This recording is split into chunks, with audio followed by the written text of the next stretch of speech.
So you must have heard about dividends, but maybe you don't know some things like dividend declaration date or some really important ratios about the dividend.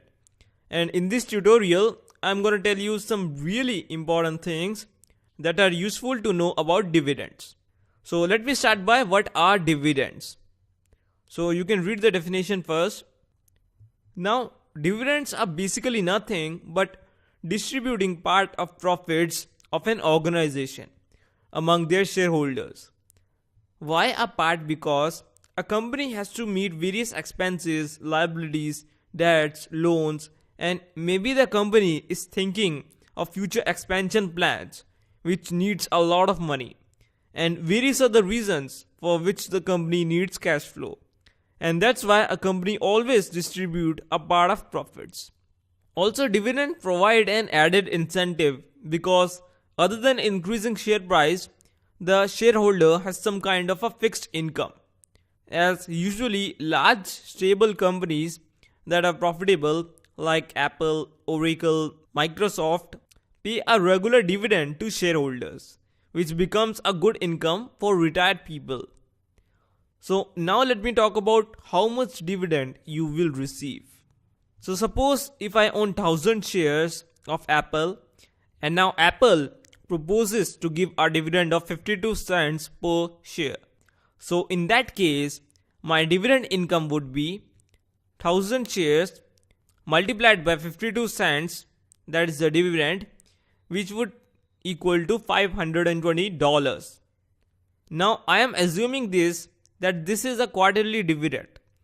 Actually, most of the financially sound companies declare dividend every quarter, and as there are 4 quarters in a year, so multiply the quarterly dividend income by 4, which in this case would be $2080, and that would be the annual dividend income.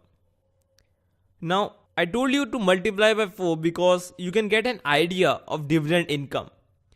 Actually, 52 cents dividend that the Apple gave would not be the same for every quarter. It can change to 54 cents in the next quarter, or 50 cents in the quarter after that, or maybe even 53. But it's going to revolve around the dividend that the management gave in the recent few quarters. That is 52, 53, 54 or any other similar figure. So dividend is not gonna be the same for every quarter, although it can be, but there's no guarantee. And considering dividends, you should keep certain things in mind. So now I'll tell you some important dates, and first of all is the declaration date. So the company usually issues a statement on a declaration date which declares the dividend payment date, size of the dividend, and the record date. I'm going to explain record date and payment date next, but first let me clear out the declaration date. So the management declaring dividend on a declaration date is really important because no company is entitled to pay dividends, whether making profits or not. Actually, there is no such law that says that the companies should pay dividends to their shareholders if they are making any profit. But there is this one thing to note here, that if the company has announced that they will be paying a dividend, then no matter what, the company has to pay dividend, and they are bound by law to do so. And if they don't pay dividend after declaring it, then the company can face serious charges about that. So second thing to keep in mind is date of record or record date. So once a company announces a dividend, it sets a date of record before which you must be on the company's books in order to receive the declared dividend. So the company will determine all the persons who are shareholders or who have bought the shares before the ex-dividend date. And when those persons are determined, then they are the ones to get the dividends. Now let me talk about what is ex-dividend date. So this is the date which generally occurs 2 days before the record date. So a company's share price usually fluctuates a lot and can be 5% up right now and 10% down after a few minutes. And these all fluctuations means that people are buying into the company on one side and selling on the other.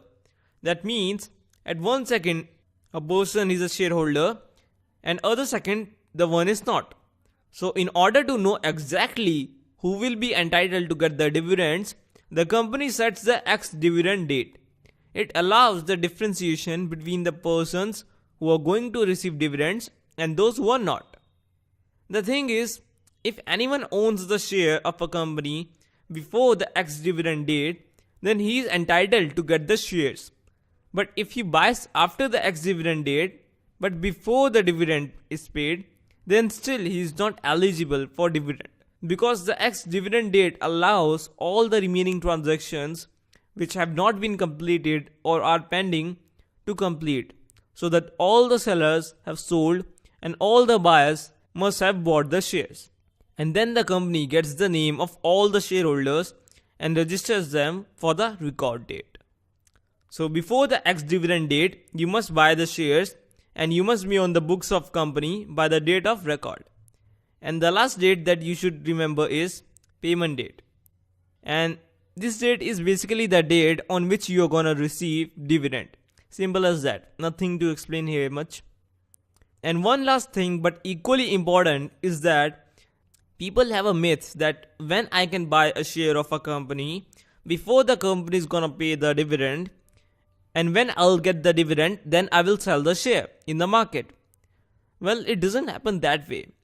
The thing is, the exchanges reduce the value of the share price of a company by the dividend amount, because a payment of dividend by a company leads to reduction in value of reserves of company, and the investor would have to bear that. So now let me give you an example of all the important dates that I just told you about. So let's say Microsoft declares a dividend of $1 on 5th of January and announces that they will be paying the dividend on 19th of Jan. But they also mentions that everyone should be on the books of account before end of 15th of January. So here the declaration date is obvious, as Microsoft declared the dividend on 5th of Jan. Now coming to ex-dividend date. So I told you ex-dividend date generally occurs 2 days before the record date. But first of all, we should know what is record date. So record date is date before which your name should be on the books of account. And Microsoft said the same, that everyone should be on the books of account before 15th of Jan. So 15th of Jan is record date. Now as we know record date, so 2 days less 15 means 13th. And 13th of Jan will be ex-dividend date. And finally, Microsoft also told that they will be paying dividends on 19th of Jan, which obviously means payment date. And these were some really important things that you should know about dividends. But in my next tutorial, I will be covering about some really important ratios about dividends. So check out that tutorial also.